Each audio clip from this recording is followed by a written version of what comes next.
Ashe family, welcome back to another episode of My Unapologetic Perspective. This is the podcast where we give our point of view on controversial topics from my experience, Black history, and non-knowledge as African Americans. Black history presently lives in us so we can continue to excel into the future. It's one thing to know Black history. It's another thing to take advantage of what the people in Black history did for you. I am your host, Martre Baker Stevens, and to the right of me is Shaquan Battle. Yeah. And to the right of him is Jerome Battle. What's up? Appreciate all the love and support we've been getting. All the love on social media. We got close to 1 million views on one clip. We're close to 10,000 followers on TikTok. We appreciate all the love and support. How are you guys doing? I'm good. Tired, but I'm good. I had a long weekend, basketball. Make sure y'all follow the Battle Family YouTube page. Baker put it right here somewhere. I got you. Pops? Good. Where would y'all like to start? I'll start. I know this is not a sports podcast, but Nick Saban announced his retirement, which is huge for college football. I think he had 44 first-round draft picks. 42 of them were African American. So thank you, Nick Saban, for all you did for college football and the ability to change these kids' lives, and they're able to change their families' lives. So I know you are Alabama fan. So. Yeah. No. But you're right about Nick Saban. I mean, obviously, I disagree with some of the comments he made later on with coaches like Deion Sanders and things like that, and talking about what other schools were doing to recruit. And I honestly don't believe during his era he could have recruited without paying some players and coming. Right. I'll never believe that. I always believe that back then, in order to get recruiting, because he also won a championship at LSU, right? Yeah. You can't. There's just no way. Back then, I think that you had to pay. And again, I'm not even really opposed to that concept, which is why a part of me is glad that they came out with the NIL. But you got to regulate it in order for it really to be beneficial for everybody. Is you have to regulate it, because now we see where that's impacting the professional level of sports. So they've got to do a better job at regulating that. But yeah, obviously Nick Saban contributed to the growth of college football, not just for African Americans, but for everybody, for the sport itself.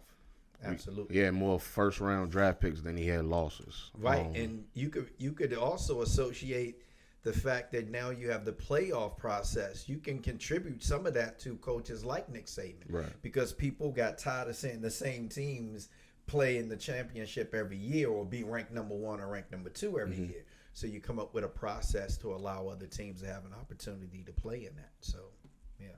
All right, one more. Antonio Pierce. I know you're a Raider fan. I just seen where I think this past week he had a meeting with the Titans about their head coach. He has a meeting today with the Atlanta Falcons about the head coach vacancy. A video surfaced after y'all game that said it just showed him talking about, hey fellas, we didn't make the playoffs, but we hit our goals. Let's celebrate that. Don't leave out of the locker room. Bring your family in. Let's just celebrate our goals together. And you can tell that players are ready to run through a wall for him whenever he speaks. One of y'all top defensive linemen said if he not the head coach, I'm requesting a trade. Why haven't he's been given the job for the Raiders? Unfortunately, part of the process is you have to interview a certain number of players. That's called, what is it, the Rooney Rule or something like that? Right. So they have to interview a certain number of players and a certain number of African American coaches. I'm sorry, they have to interview those potential candidates to order to satisfy that rule. So that's something they have to do. The other thing is the Raiders tend to look for big name coaches, and that's one of our downfalls. I always say this. I've been a Raiders fan since I was maybe 9 years old, And one of the things the Raiders always do is we look for speed in the draft. And then when it comes to coaches, we look for coaches that are, they claim that they're defensive oriented, right? But yet you have the most penalized team in the NFL almost every year. This might be the first year the Raiders aren't the most penalized team in the NFL. So it's one of those things where you have a son taking on the legacy of his dad, and Al Davis and Mark Davis now, the son owning the team, that tries to do things the same way his dad did. And the thing is his dad wasn't that successful. So you hope at some point. Now, I will say this, and I've said this before, is what Mark Davis has done is he created an avenue for minorities that no other team in professional sports has done yet, where he had the first black president, first black general manager, and first black coach all at the same time. So I think that's something that says a lot about not just Mark Davis, but what we're seeing now NFL teams are starting to expand to. So, but yeah, I think Antonio Pierce deserves an opportunity to be the head coach. I don't like the fact, and we talk about this all the time, I'm not into the participation certificates. I'm not into achieving an 8-9 record and going, our record was better than was it last year. I'm not into that. When you play sports at any level, the goal is to do one thing, and that's to win. Right. If you have anything else other than that, I think that the organization is going to be unsuccessful. Your goal should always be winning, not just getting the Super Bowl, but winning the Super Bowl. If that's not part of your plan, what are you doing this for? Well, we know what it's for. It's about money. I think at the end of the day, you look at professional sports and look at what the players are getting paid. Let's look at that contract the Dodgers player just got. Well, two of them actually. Yeah. You got the pitcher too. But how can you pay a player that much money unless you're making that much money? Right. Don't disregard how much the Yankees have spent. Oh yeah, come on. We always we always gonna spend, but nowhere near to the tune of what the Dodgers have spent just in this offseason alone. Right. I mean, that's record breaking. $700 million. Shows you how much the Dodgers are actually making. Absolutely, a lot of money in professional sports. We can stay there for a second. We can stay in sports, and the reason why I want to talk about this is because, of course, Cat Williams set the internet on fire, and one of the things that he said was about Kevin Hart being a plant, and then you had Jason Whitlock come out and say Stephen A. Smith was a plant, and then Stephen A. Smith responded with calling him a bitch and a fat bastard and all of the other things. And it just goes to show, like, when you look at people like Jason Whitlock, who I can't stand, he is what we would call a plant when it comes to the black community. Like, he's a plant for white conservatives. Back in 2017, if people remember, when LeBron James had some racial slurs spray painted on his house, Jason Whitlock came out and said that racism is an issue in America, but it is a real issue. It has real negative impact. But LeBron James just experienced disrespect, that he's too rich to experience racism. That's right. He also came out and mocked Colin Kaepernick, who was protesting, and he said that protesting injustice was stupid because it only changes feelings, that it don't change the law. And you can be a conservative and not be a coon. Like, if you think abortion is wrong, all right, cool, that's fine. If you believe the death penalty is wrong, okay, that's fine. You like a free market system, that's fine. You love your Second Amendment rights, that's cool. You can be a conservative and not be a coon, but we watch people like Jason Whitlock get on national television or on radio and directly go at black people for white America. That's like, right. We see this all the time. And I don't understand how you can feel comfortable being a puppet to say to us what they want to say to us, but they can't say to us. So they pay you to do it. You know what I'm saying? Charles Barkley is a conservative, and we disagree with a lot of things that Charles Barkley say, but we tune in to TNT to watch Charles Barkley, Shaq, who's a conservative as well, Kenny the Jet Smith, and Ernie. We tune in to watch them because we still have respect for those guys, even though we may differ on political beliefs. Right? We don't agree with everything Stephen A. Smith say, Shannon Sharp say, Ryan Clark say. We don't agree with everything that they say. But if they have a message for the black community, we may not agree with it, and then it goes no further. But they don't get on the radio or on TV or on a podcast and constantly just keep going at the black community, bashing the black community like a Jason Whitlock do.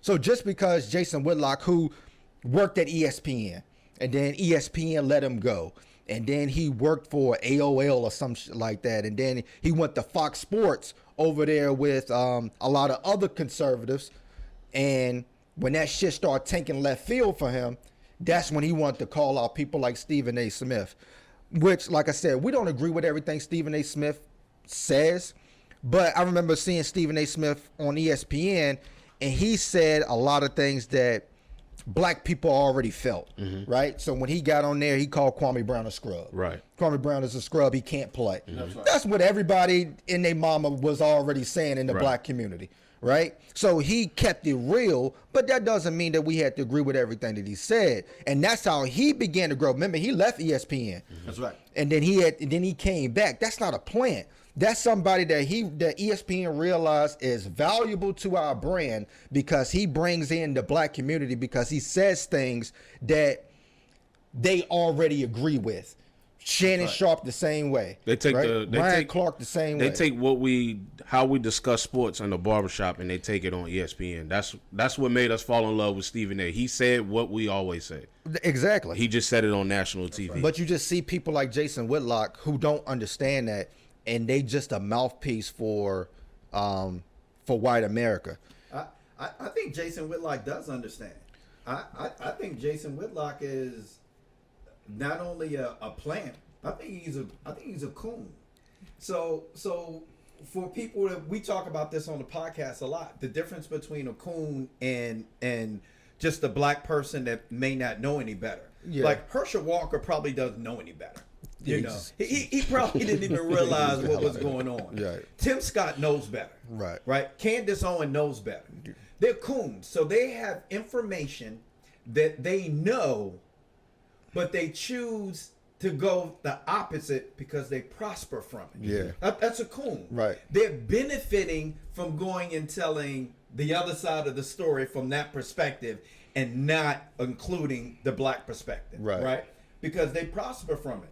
But there's several times we've heard Candace Owen, the black side, slip out. Yeah. Right? And we know that when she comes back and she tries to clean it up, it's because people say, "Oh, Candace, you're one of us. You can't get this money unless you go back and clean that up." Yeah. Right? Stephen A. Smith is not a plant. He's not a coon. No, because Jason Whitlock is. When you look at a coon, it's somebody that speaks for themselves and they want to speak for the entire black community. That's right. So just because you're in a position of power and you say, "I made it," it's to negate all of the other people who didn't make it. That's right. That's the reason why you have affirmative action, because the only reason why a lot of them were in that position is because of that. That's so right. you can't negate the fact. Another one, Ben Carson, right? And he came out and said that slavery should not be a source of shame for America and dismissed the idea of the existence of systematic racism while campaigning for Donald Trump. That's right. And the white folks gave this coon a round of applause for saying that, right? He also said we fought a bloody civil war to get rid of the evil institution, and that's why we should teach our children not to be ashamed of slavery. What other institutions came after that, Ben Carson? That's right. Can we talk about the black codes? Can we talk about Jim Crow? Can we talk about segregated military? Can we talk about lynchings upon more lynchings? Can we talk about terrorism with the KKK? Can we talk about redlining? Can we talk about sundown towns? Can we talk about police brutality, denial of rights, mass incarceration, bombing, burnings of our neighborhoods? What gain do you get other than monetary and a pat on your damn back to say the most outlandish things that you say. Again, you can be a conservative and not be a coon. Absolutely. If you believe in some of the Second Amendment right, abortions and all of the other stuff, that's fine. A lot of other black people agree with you too. But when you go to the length to dismiss things like slavery, to dismiss things like racism, you are a coon, bro. Absolutely. Like I just don't understand. And he also going back a few years ago, he said that he compared slaves to immigrants, saying that, you know, there were other immigrants who came here in the bottom of slave ships, worked even longer, even harder for less, but they had a dream, and one day their sons and daughters and grandsons and granddaughters and grandsons might pursue prosperity and happiness within this land. Fam, that sounds like a white person talking point. Nobody in their right mind that's black will ever compare a slave to an immigrant. That's right. Like, well, you're right, except Donald Trump. Exactly. Unless people who are speaking mouthpieces for conservatives, right? That's right. Like, it just blows my mind when we look into the past and we see all of these. And I hope somebody like a politician come out and do what Cat Williams just did, which is, let's go ahead and pull the curtain down and show you what's behind the scenes of all of the bullshit that goes on. And I think that's what's happening in a lot of aspects. Recently, candidates campaigning for the Republican Party representation for campaign for president of the United States, Nikki Haley, was asked the question, what was the Civil War really about? In her initial answer, she included everything except what it was really about, which was slavery. Now, some people ask the question, do you think that was in her haste or in her truth, right? Was she just assuming, like she said, that was a given?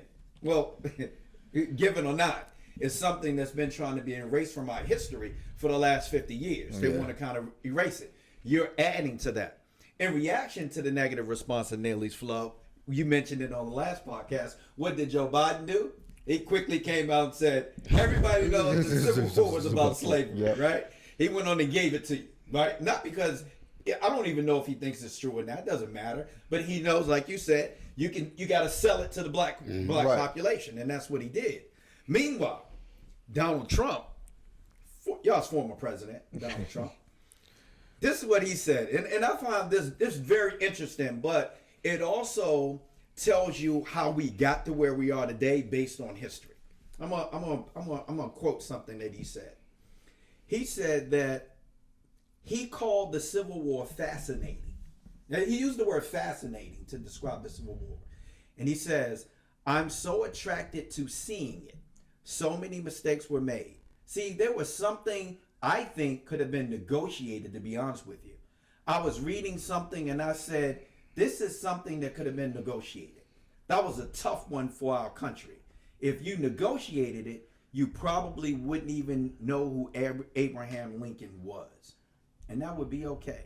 That's a quote, direct quote from y'all's president, former president Donald Trump. Negotiate, he says. Would that negotiation end slavery? Would we ever gotten the Emancipation Proclamation had we negotiated? Would we have gotten the 13th, 14th, 15th Amendment through those so-called negotiations?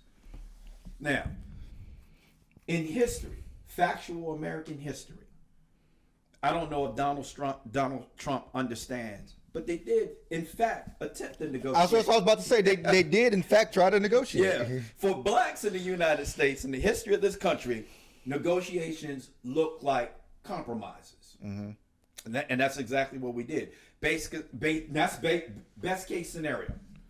So, for the biggest compromise in the United States involved slavery. The first compromise of 1790 was about negotiating a deal to appease the South in terms of the capital city in the United States being Washington, D.C., standardized local, state, and federal governing bodies, electoral college, all those good things, right? New York. Compromise of 1850 was a package of 5 separate bills passed to temporarily diffuse tensions between slave states and free states leading up to the Civil War.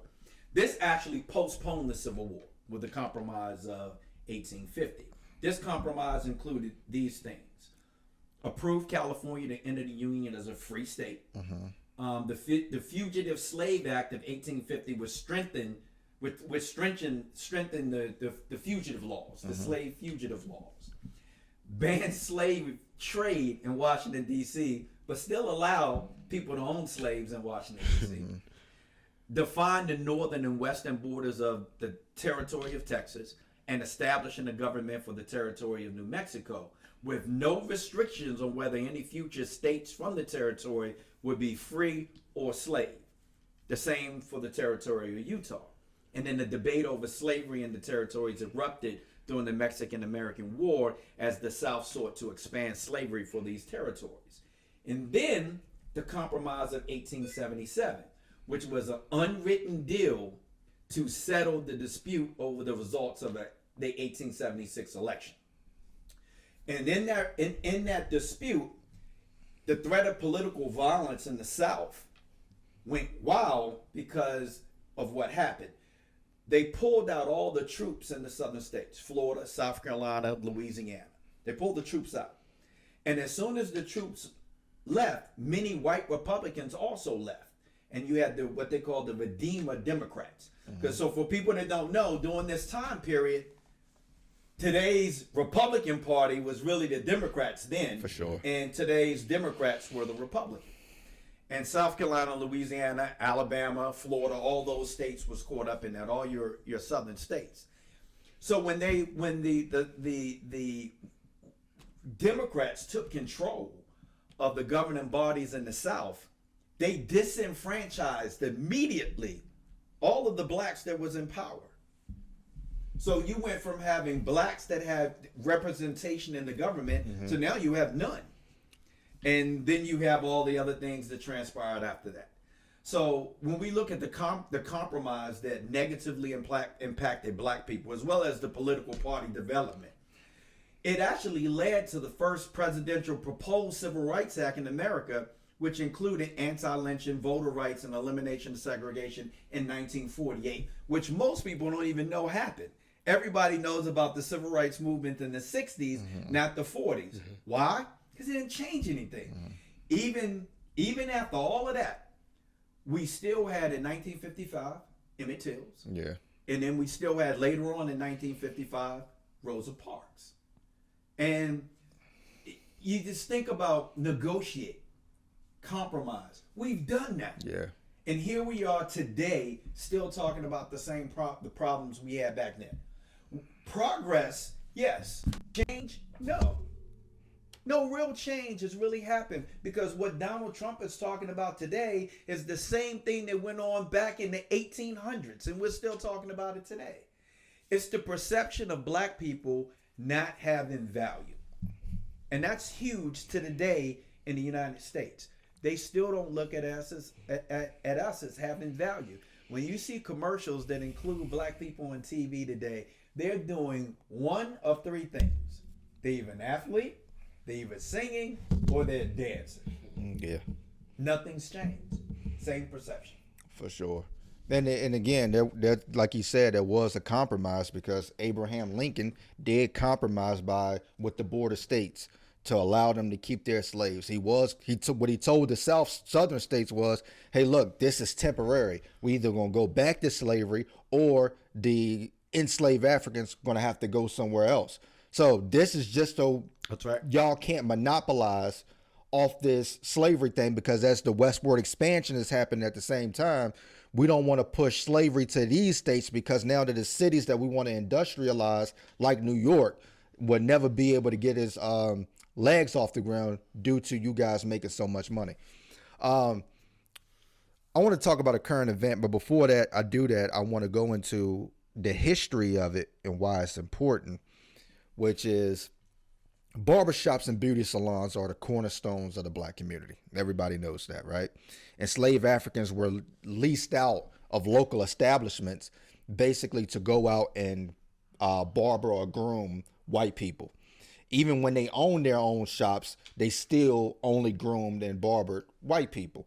You, as a black person, you couldn't go up and get your hair cut, because they didn't see it as a necessity for black people to be groomed or have their hair cut. It was mostly for white people to have to benefit from the skills of a barber.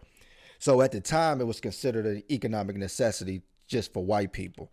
And then after slavery, black barbers was able to go cut hair wherever they wanted and whoever they wanted. And that's when the floodgates opened up. And it wasn't until 1933, during the Jim Crow era and during the Great Depression, where Henry Morgan opened up the first African-American barber college. And he expanded his barber college across the country to the point where about 80% of the barbers back then came from Tyler's Barber College, is what it was called. And one of the people said, since I wasn't able to go to a regular college, I needed something to be independent for myself. So I became a barber. Barbershops began to be safe havens for black people, as it still is today. You go into a black barbershop and the topics and the things that are being discussed normally don't go outside of those doors. They're respectful for if women come in, they're respectful if older people come in, they're respectful if white people come in. But if it's just black men in there, then the conversation is going to sound a lot different than it was if anybody else wasn't in there. And then, of course, during the 60s and 70s, barbershops was used as meeting places. Yeah, it was a safe haven and a meeting place for black people where we always felt comfortable in the barbershop. It also produced some of our first few millionaires. Alonzo Herndon, as we talked about on this podcast, who basically funded the Auburn district, and he had a barbershop to start off. You had Willie Lee Morrows, who was a multi-millionaire barber and was a pioneer in black hair care industry. You also had Madam C.J. Walker and Ann Malone on the female side. And then, going back to the 1700s and going back to slavery, enslaved women that worked in the fields would cover their hair with a scarf or with a head rag. And if you worked in a big house, most of the time you were light of skin, so they would wear wigs to emulate the white women inside the house. The white women wanted them to do that so you look more professional, right? And if you were light enough and your hair was good enough, they would just style your hair like theirs so you can look like them instead of having kinky hair. And then it wasn't until New Orleans passed the Tignon laws, because you had black women going around wearing their natural hair in dreads or in locks or in kinks. They passed the Tignon law that every woman that went into public had to put a hair scarf on, whether you were enslaved or not enslaved. This way we can put y'all into one class of people and who you are. So, and of course, you didn't have the first natural hair movement really until the late 60s, where the Black is Beautiful movement assured where black people wore afros and wore their hair natural. And people like Angela Davis, who said that it's a symbolism for black power and black beauty. It's important that you have it because in 1976, it was like one of the first natural hair discrimination cases, Jenkins versus Blue Cross Mutual Hospital Insurance. And basically what they deemed was it was unlawful for the job to tell them that they can't wear afros in the workplace, and it upheld through the Civil Rights Act. But even through that, even though the Supreme Court or the Court of Appeal said that they can't discriminate against you for having an afro or natural hair, we know that we still see that today. You know what I mean? It's frowned upon in the workplace. It's deemed as being unprofessional. And that's what it's like being a black person in white culture and white society. They don't necessarily understand this. I've seen people who just start where I work at, and when they come in and if they have a natural hairstyle, white people's eyes just look up like, how did they get hired with hair like that? Right. But it's their natural hair, whether it's an afro, whether it's dreadlocks, whether it's cornrows, whether it's just a wavy, like whatever the case may be, they look at it like it's so frowned upon within this society. And that's why we had to have the Crown Act, because in 1981, American Airlines basically won a case where they said that the woman had to cut her cornrows, even though it's, and that basically set the precedent on jobs being able to tell black people, hey, you can't wear your hair this certain way. So the passing of the Crown Act in a lot of states, because not every state has the Crown Act, is a huge deal. Even when it comes to shaving. When I first started my job, they made us shave, and they wanted us to shave with a razor. And first time I did it, man, my face broke out, so I ain't even want to come outside. because 60% of black men experience ingrowing hairs, and shaving bumps happen to most African Americans that shave, especially with a razor, because our facial hair is more curly than anything. And it creates a painful irritation and inflammation when you shave with your face. And if you go to your job and you say, hey, look, it's hard for me to shave because black people have naturally curly hair and I'm going to get ingrowing hairs, they don't care. They just care about what the policy says. Right. You know what I'm saying? So there was a case that happened last year where Daryl George, a black high school student, was suspended. And it goes against the Crown Act, and their policy basically said that the hair should not extend below the eyebrows, earlobes, or the top of the t-shirt collar. I think LU used to have the same rule when Justin went there when he had cornrows. But what they said, they just would pin his hair up. So it's not laying on the shoulders. Right. It's not over the earlobes. So it's still in policy, but they still suspended him. And then when he came back to school, they suspended him again for having dreadlocks. In a Florida school, a student was threatened to be expelled for wearing her natural hair, and it was just puffy, kind of looked like it was an afro. A Jackson State baseball player transferred to Valdosta State, and the coach told him that he will not play until he cut his hair which he had dreadlocks. And it just goes to show you how our culture is still not accepted in the dominant white society, right? When we talk about racism, we're not talking about, hey, you calling me the N-word or you not liking me because I'm black. What we're talking about is we're not even allowed to be ourselves, our natural selves, our natural hair, due to it doesn't fit the criteria or the standard that you've set, right, without taking us into consideration. That's right. You know what I mean? I seen a video of a white woman talking about, I guess she was a school teacher, a white woman talking about how she hates that black people name their kids these names that she can't pronounce. Right. And the person that was interviewed was like, well, shouldn't you take the time out to learn how to pronounce it like you do everybody else?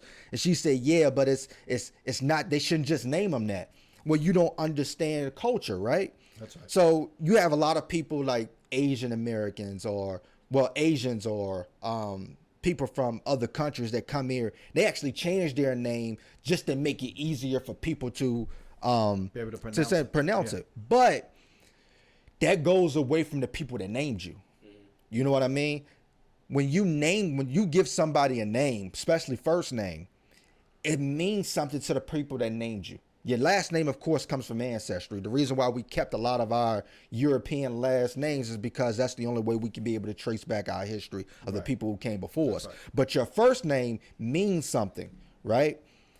I can Google my first name and I know I'm coming up because there's nobody else with my name. We like uniqueness in our name, and Black Americans have established that when we name our children, we want it to be unique. We don't want nobody else to have a name like that. You know what I mean? So it may look crazy to you and hard to pronounce you, but it means something invaluable to us. Did you guys think about that before you named your kids? Yes. Yeah. Because, you know, I wanted, when people say, well, why'd you name your kids that? I wanted, when people read it, I wanted them to know, yeah, they're black. That person's black. Yeah. I wanted them to know when they saw it on paper, that person was going to be a black person. That was important to me. Yeah. And that it's distinct for us. You know what I mean? You're not going to meet many black people named Jill. It just doesn't happen. That's your culture. That's your ancestry. That's the way that y'all do things. So when we start naming our kids opposite, we keeping our culture alive. That's right. Because when we came from Africa, our names meant something. You know, going back to roots, naming his daughter Kizzy. Kizzy means stay put. That's right. That means something to him, right? So when we look at those type of things, it's just crazy that we still live in a world where we kind of they try to make us hide who we are. You should name your kids something that your teacher should be able to pronounce. Or maybe the teacher should be able to learn how to pronounce the name if it's that important to them. Absolutely. White coaches love us when they can benefit off of us. So the baseball player, the coach is not benefiting off the baseball player. So yeah, you gotta cut your hair. But if he was the star player on that team, nah, you don't gotta cut your ass. Yeah. Yeah. What else y'all got? That's all. One thing I wanna do is I just want to make a correlation to what's going on today and what people in the black community need to start thinking about. You hear us on this podcast, we always talk about education. And education can come in many forms. It doesn't necessarily have to be higher education in terms of college or what have you. And I am a big proponent of trades, people learning trades, skills, anything that you can do to be able to forge your career in America. Because what's happening now, if people are not paying attention, is where artificial intelligence, eventually, some of the jobs that people are going to college for, you're going to be replaced. And a lot of these jobs are jobs that are going to be occupied by black Americans, which means those jobs are going to go away really soon. What jobs won't go away is the do-it jobs, the jobs where somebody has to do something. And you don't necessarily have to work for somebody to do it. You can, if you go to trade school and you learn a trade, you can get what's called the journeyman's license, which means you can work for yourself. And you can work for other companies and name your price. Mm-hmm. And those are some of the jobs that most people didn't want, but those are going to be the more prevalent jobs coming up in the future that's going to pay a lot of money that somebody's going to need to do. And if you don't want to do it, somebody else is going to be doing it, and you're going to be on unemployment. And those people are going to be coming to fix your plumbing, and you're going to be trying to figure out how to pay those folks. So all those jobs that we used to turn our nose up to, those are going to be some really good, high-paying jobs in the near future. Absolutely. Go ahead. No, go ahead. Because I read something this morning before I got here that said that the black community disapproves of Joe Biden. So, and we talk about all the time on this podcast about changes and voting and all of that. As, I guess, now, with the Republican Party being what it is, Joe Biden, we've witnessed, hasn't done shit for black people. This next election, I mean, as black people, where do you put your vote? Part of the problem is people don't realize what really happened. Black America did not vote for Joe Biden because they thought he was going to do something for black people. They voted for Joe Biden because he was the only other option to Donald Trump. Yeah. That's the same. We love voting for lesser of the two evils. That's what's happening right now. So if Joe Biden wins presidency, it's exactly what he said. It is the lesser of the two evils. That's pretty much what Joe Biden is. Unfortunately for Joe Biden has done a lot of things that benefit not just black people, but people of lesser income. He's put a lot of things in places that a lot of people don't even know about. Like, people refer to Obamacare as something that Obama created, which is not. Joe Biden worked on that for many years before people even knew who Obama was. And Ben Carson's dumbass said it's the worst thing since slavery. Exactly. So, at the end of the day, there's a lot of things that Joe Biden has done that's benefited black people. Now, if you think that you're going to get this great person that's going to implement a lot of policies that black people are going to benefit from immediately, I think everybody's sadly mistaken. Louis Farrakhan once said that he would never tell people who to vote for, because the person that you're voting for is not going to be able to deliver you what you really want. They can't deliver it to you. But what you can do is have somebody that can deliver you something that's going to make your life a little bit better. Now, I think every black person in America can probably look at their status today and say you're probably a little bit better off today than you was yesterday. I don't think and statistics prove that. Now, is that a direct correlation to the president of the United States? Don't know. I have no way of knowing. Mm-hmm. That could be the fact that you did have Democrat-controlled Congress for a little while that got some things done. Could be a lot of things you can associate it to. Mm-hmm. But at the end of the day, most blacks are a little bit better off today than they were yesterday. What do you think going to happen if you had Donald Trump? But for the people that, again, that were thinking that something was going to happen, and I know Ice Cube got ridiculed for this, but he said in the very beginning, before the election was over, he said if Biden wins and he's in office, day one, what does that mean for black people? And everybody dismissed it because they were thinking, oh, he's saying don't vote for Biden. That's not what he was saying. He was saying he didn't have a plan for black people. Do people believe him now? Do people believe that Joe Biden did not have a plan for black people? Because he didn't. He didn't have a plan for black people. His politics did not solely include black people. Nothing about this government, all the way back to the creation of the Constitution, included black people. So, as Louis Farrakhan said, there's nothing about a politician that's going to be able to deliver what you truly want when you vote for him.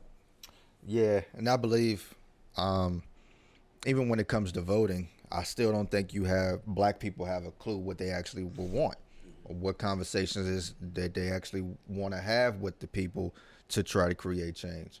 You know, I think the Democratic Party is just giving black people what they think they want. You know what I'm saying? We'll give you Juneteenth. We'll give you statues. That's right. This is something that we think that you will want. But we all know what the majority of black people want, which is reparations, which is something we're probably not going to get anytime soon. For me, honestly, we've had this conversation since the first debate. I liked Nikki Haley. It wasn't until these past couple of weeks Nikki Haley been saying some bullshit. So it's like, I don't know about her character. Now, if she gets up against Joe Biden and her policies or what she wants to do is better than Joe Biden's, I may listen. I'm not strictly liberal. I have a lot of conservative beliefs, but I can't cast my vote for Donald Trump, nor will I can say that I can go in and cast my vote again for Joe Biden. I'd rather just not cast my vote at all when it comes to them, and then just look at every other thing locally that may affect me, or on a statewide that may affect me, and go from there. But like I said, you have to look at politics by yourself. That's why I said, going back to what I first said in the beginning, you can be a conservative and not be a coon, and you can be a liberal and not be a sellout either. Like, you don't have to buy into this left and right thing. You can have your own personal beliefs, stand on the shit, and still understand what's going on in the black community. That's it.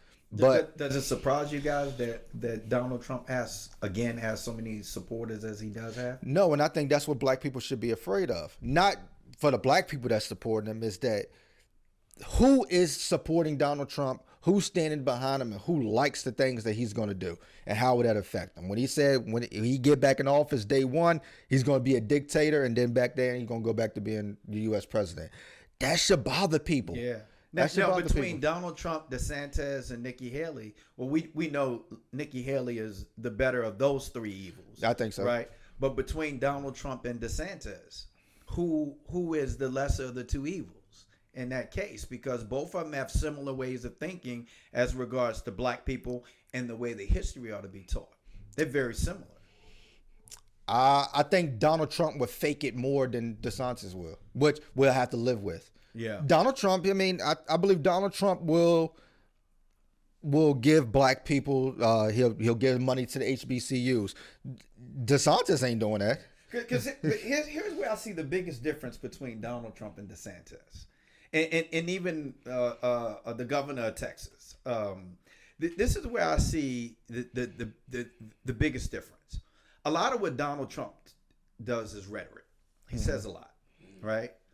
And what DeSantis does is he does a lot. So when it comes to Donald Trump, what we end up doing is we spend a lot of time combating what he says. Because he ain't doing shit. Yeah. We combat what he says. So while we're combating what he says, you know what DeSantis is doing? Yeah. He's doing shit. He's implementing shit that negatively impact the black community. Yeah. The same with the governor of Texas. So the rhetoric becomes the conversation, right? So we end up having so many conversations about the talk, but we ain't doing shit about the action. Right. So Donald Trump can say what he want to say. Like you could call me a nigga if you want to call me a nigga, but as long as you give me the same opportunity. That's right. DeSantis would kill the opportunity. And that's what he's doing. So to me, DeSantis is the bigger threat than Donald Trump ever could be. Right. Because he's doing shit. He knows how to get shit done that negatively impact black community. Yeah, and we talked about this the other day, yesterday, when we talked about, for the people who don't know, what Sebastian Telfair said and how Stephon Marbury paved the way for somebody like Sebastian Telfair to be able to do what he do. But Donald Trump paved the way for DeSantis. Yes. So he can go one step further than what you did. So I seen that it worked for you. I really believe the shit. So now I'll go, when we get face to face in that last debate, because that's what this was leading up to. Let's get face to face, me and you on the debate stage, and let's see who really is for white supremacy. It's sort of like the first person to call you nigger. So that first person jump out there, and everybody else like, he a nigga, but I ain't gonna call him one. But this dude jump out there and call you one. Now everybody call you one. Yeah. So DeSantis waited, let Donald Trump do the dirty work. Let's find out how many people support this dude. Well, we found out that 300 million people, or give or take, support Trump. Yeah. So when you have that kind of following, that says, you know what? Now I know it exists. There's people out there that think like me. And as long as there's people out there that think like me, I can push my agenda, and I can be safe. Right. Yeah. See, before, didn't know if that was going to be political suicide or what. Yeah. Now I know it's not. I can actually go out and say what I want to, and I can also do it. Yeah. I know how to get it done. And he's getting it done because as much as we talked about what he instituted in Florida regarding black history, they are doing it. That's part of the curriculum. What he said is what they're actually doing. So no matter what we say today on this podcast, they're doing the shit. Yeah, they're doing it.